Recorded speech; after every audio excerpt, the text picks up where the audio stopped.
All right, the next thing we're going to do is we're going to wire the trucks. Now, these trucks they're not blue box, and they are, as you guys pointed out, this is an RTR. It's actually not a Genesis. It's very close, and as Genesis evolved, it got more and more sophisticated, but this one here is just slightly different than the usual. So here's the truck, and as you can see in the middle, that's all plastic. A normal Athearn like blue box, this is a metal piece in here. We got two tabs that stick up here. They are steel, as I can confirm, and I had to use my wire wheel to polish these pretty hard before I was able to get solder to stick to it without resorting to acid paste. I've got one wire on. As you know, we've marked it. F for front. Front faces right. Moves to the right. So the red wire, red is always right.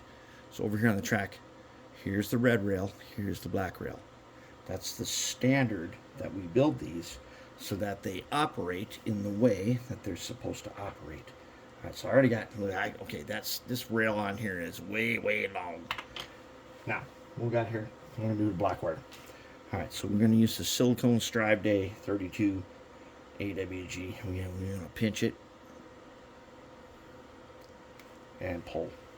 Then we're going to take this end piece here and we're going to twist it around. We're going to stick it into our little rosin paste.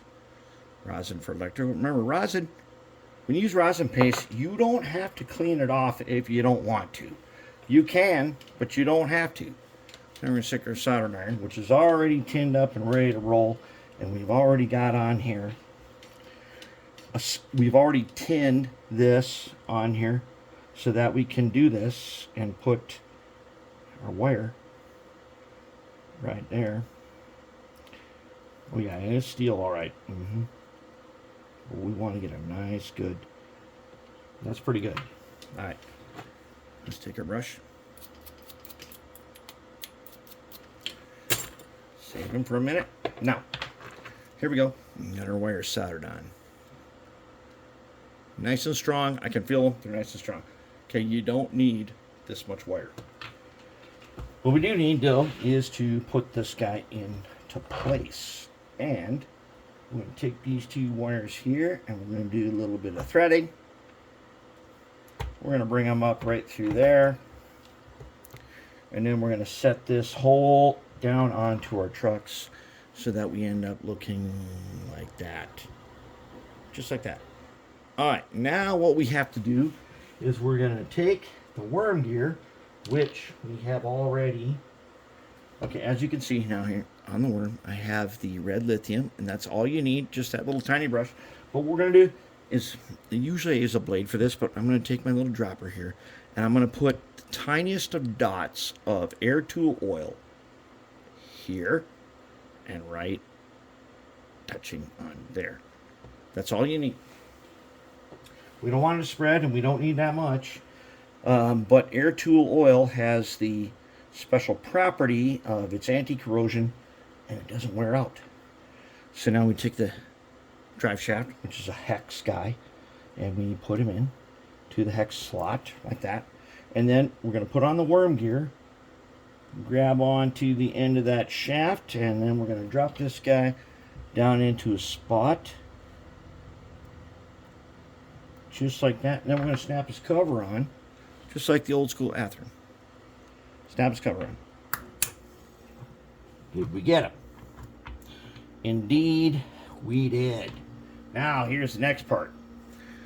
So if I was to go ahead and attach these wires directly to our tsunami board here, what would happen at some point is they could get wrapped in this axle. I know you pull them tight, whatnot, but it almost always happens no matter what you do until you do this. So you take a piece of heat shrink tubing that'll fit two wires through it.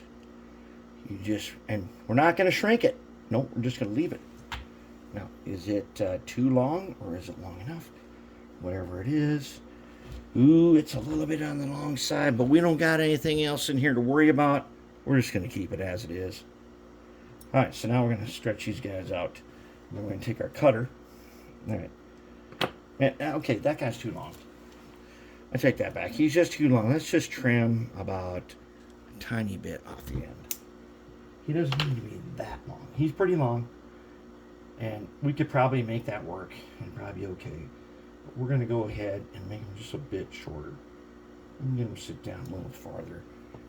We don't need that much. Okay, well, what we need to do is, though, we need this in here, right here. We need that in there to prevent any axle wrapping, which you think it's not going to be a problem, but then turns out it's a problem. Why? I don't know why. It just is. As always, it's just a problem. It's just one more thing can go wrong. Okay, so now I'm going to lay this across here. And now I'm going to go ahead and I'm going to trim them off right there. I'll do this one at a time. Then I'm going to pinch and pull. Now I'm going to twist.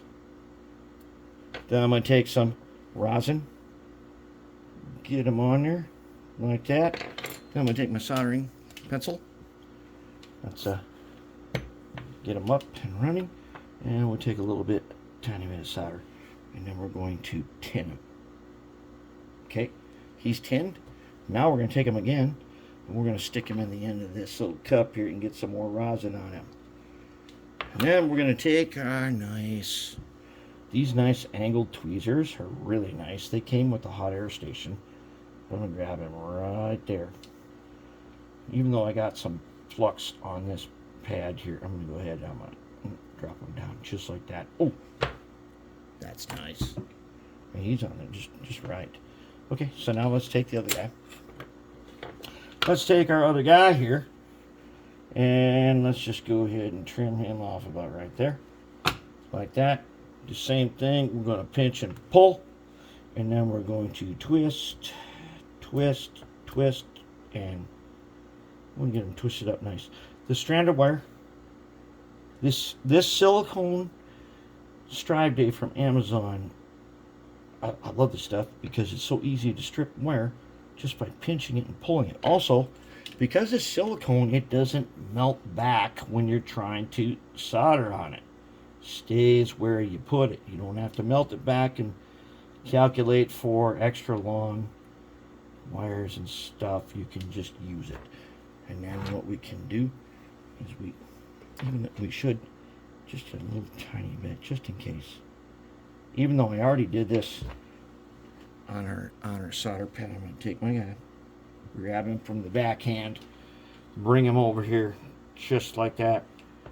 Get him right in the spot, and perfect. Done. Done deal. And now I've got my little wire holder. This is great. This is great when you can do this. When it's more complicated than this, it gets to be too hard. And then you got wires going everywhere. But that's how we wire up trucks and then connect them to our Tsunami 2. Now, as most of you are noticing, we're going to have to get into this business right here. As you can see, says front over here with these two motor leads that we've already got on here, right there.